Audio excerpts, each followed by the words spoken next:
Welcome to MedMen. My name's Pim, and that's Andy. And what are we talking about today, Pim? Today, Andy, we're talking about worst takes on MEDDIC. Oh, What's the worst one you've heard? The worst take on MEDDIC I've heard, and actually heard this again quite recently, is basically throwing shade on the concept of a champion.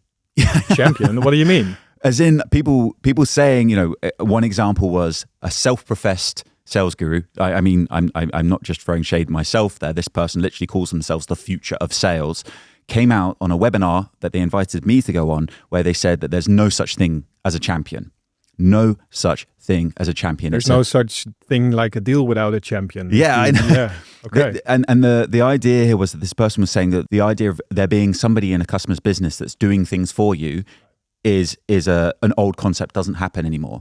And so I pursued this, let's say, and I asked this person, well, tell me about a deal that you're really proud of. It's like, okay. And he started, as you'd expect, this person started talking about how wonderful they were in this opportunity. And I said, okay. And so what was the best meeting you had in this scenario? And they said, oh, it was where this person was there, that person there, that person there. I was like, okay. And how did you get those people to go there? It's like, what do you mean? How did you get those people into that room with you? So, well, they're invited. Who invited them? What do you mean, who invited them? I was like, which person? Was it you? Did you send them an invite? Did you just blindly email them and say, hey, we should meet? No.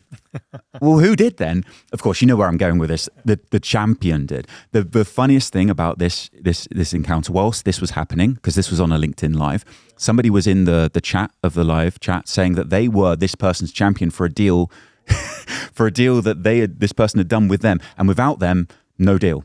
Right. So that's for me. I always laugh. I don't think about it too much because it's a you would think this concept is of thinking that there's not a champion is daft, because I bet everybody listening, if you think about the best deal you've done in your career, the one that comes out in job interviews, the one that would come out if you were sat on the sofa with us telling about somewhere where you'd done a brilliant act of professional selling that you're really proud of, guarantee it that in that example you had a champion. Like, you can't, what good selling is ineffective without a champion, because it's like shouting into an empty room. It doesn't matter how good you are at overcoming objections. It doesn't matter how good you are at discovery. It doesn't matter how good you are at presenting, of building business cases, all these things. If you haven't got somebody working on the inside for you, bringing other people in, sharing information, helping you build those insights, helping you get those insights in front of other people, it's ineffective. It doesn't matter how good you are at those things, right? So a champion, we know this is imperative, but I didn't even think I'd have to talk about this because, like I said, we almost dismissed that other situation as being daft. But I saw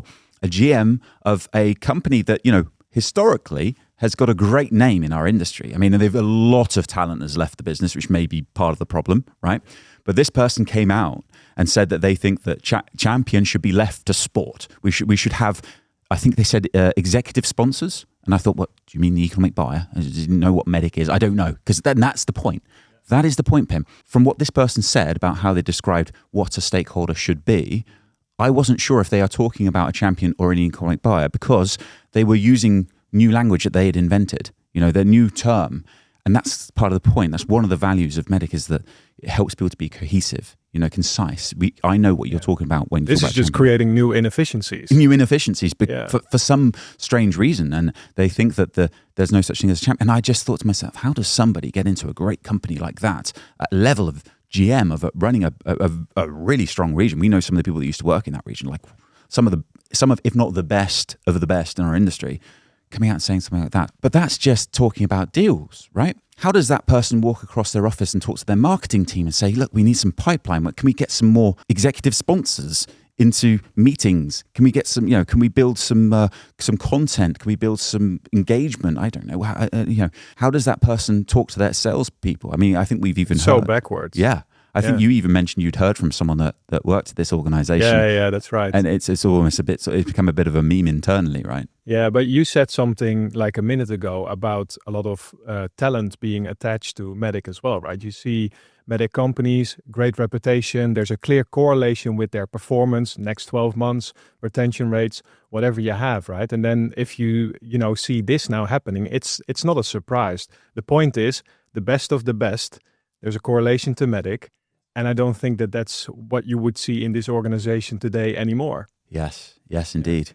The other thing is a test that anyone can do, right? If you're kind of new to MEDDIC And like, okay, what is it like? What does this look like in my world? Ask yourself that question. Like the best deal that I've had, who was the person who was there with me, selling on my behalf, on our behalf when we were not in the room? The vested interest that they had, like how did they win when we did?